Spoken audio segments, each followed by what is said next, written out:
Hey, what's up guys, it's KKB.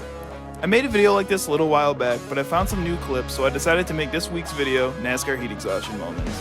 I hope you guys are enjoying the content on this channel, and if you are, please let me know down in the comment section down below. As always, thank you guys so much for watching, and enjoy the video. Well, Ricky Rudd, folks, for you Ricky Rudd fans, he is awake and alert and smiling. He just said, hand me a Tide hat. I can't get up, but I got to wear my Tide hat. Congratulations, man. What an effort. Well, I'll tell you, these guys had a heck of a race car underneath them, man.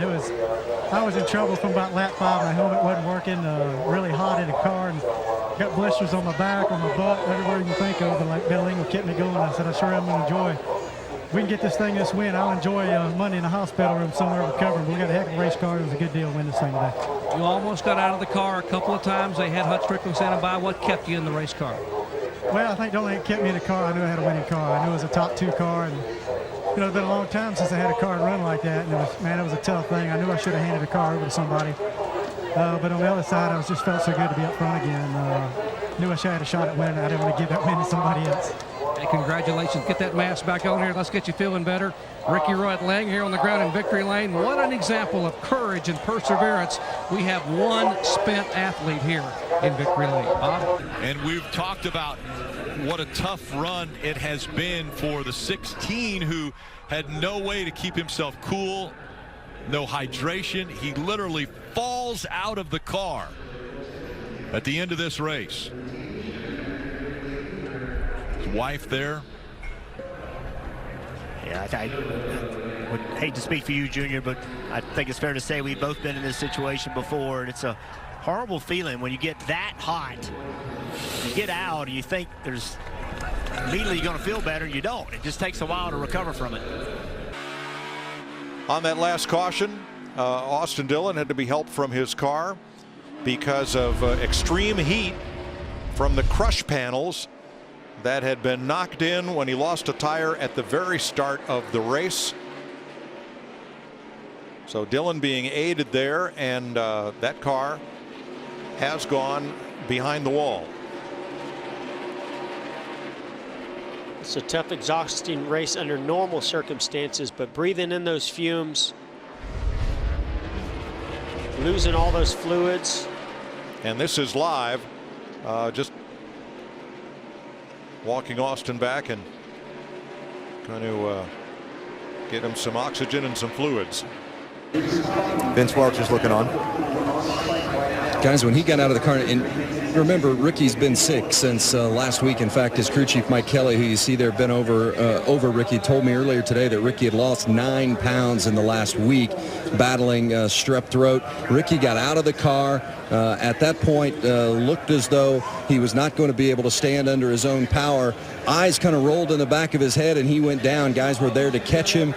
Shortly thereafter, Ricky came right to and was responsive. So as you can see now, he is conscious, and attention being served to him by the medics immediately after he got out of the race car. But the good news is he is conscious, alert, and communicating with crew chief Mike Kelly and the medics here on staff. For a lot of the drivers in this 40-car field, here's Bubba Wallace debriefing and getting lightheaded right there after finishing 21st. And Jamie, is he okay? Yeah. What did it mean to you to see everybody come together and recognize and take a moment of listening? You okay? He's not okay. Welcome back to Atlanta Motor Speedway. Bubba Wallace is okay, being tended to by medical personnel there, but you see he is okay.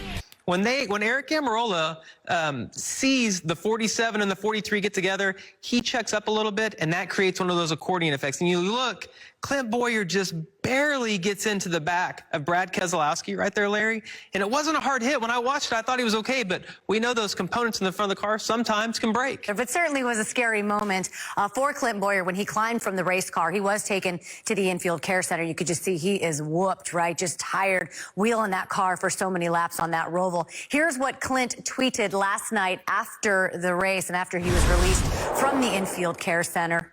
Good, definitely out of gas. Another couple 3 laps, and I'd have been on the ground after race, crappy flopping. What was he doing, Nick? That kind of looked like crappy flopping to me. I think it's crappie. Is it crappie? He said, so. Is that spell check right there? It is Clint. Yeah.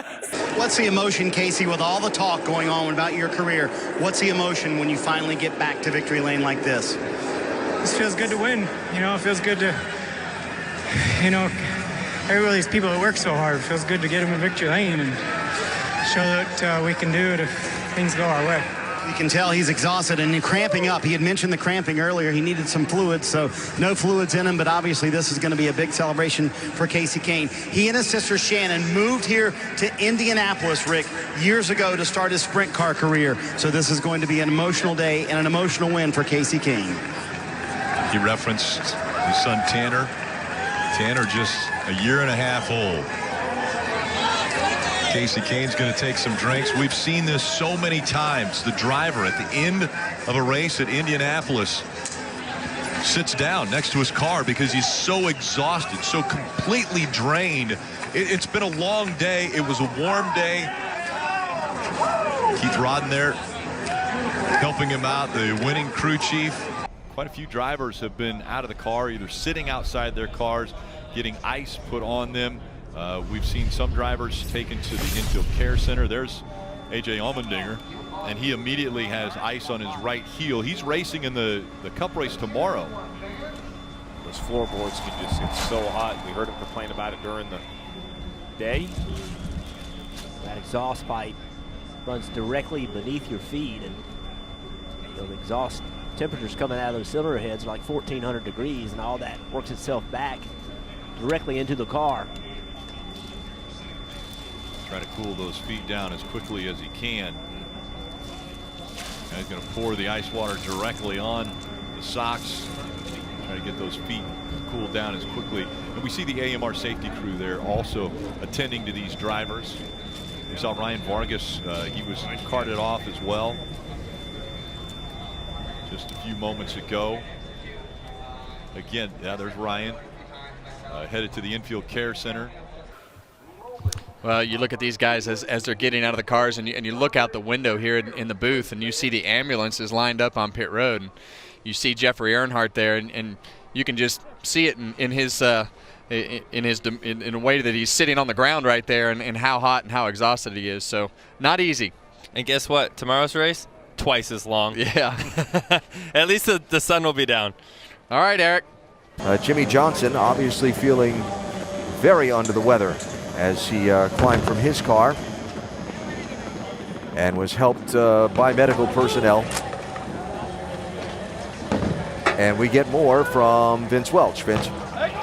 Alan, Jimmy got out of the car under his own power, and when he climbed from the car, he immediately sat down, seeming very dehydrated, and in fact at one point even laid down on his back beside the car.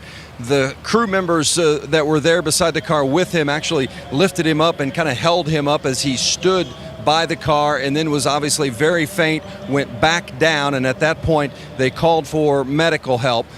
Several crew members literally picked Jimmy up and carried him over the wall to the stretcher, the mobile stretcher that was there that you saw him on. They loaded him up, brought him here to the medical center, and we're awaiting further word. Well, Kyle Busch really almost collapsed when he got to that synthetic turf, got out of his car. You could tell that it was a toll on him today. Yeah, Jeff and I have been there. These wreck cars, you talk about the crush panels going out, the heat goes up inside the car, the carbon monoxide, it's just a horrible feeling. And you can see the medical crew there with Kyle. Sometimes you feel like you can't breathe, just a terrible situation to be in. You have to admire this man for staying in there, gutting out, doing what he had to do, but you could see the exhaustion there. We saw a smile on Kyle Busch's face. He's able to stand up, walk around, and that is a great sight after we saw how exhausted he looked laying on the turf.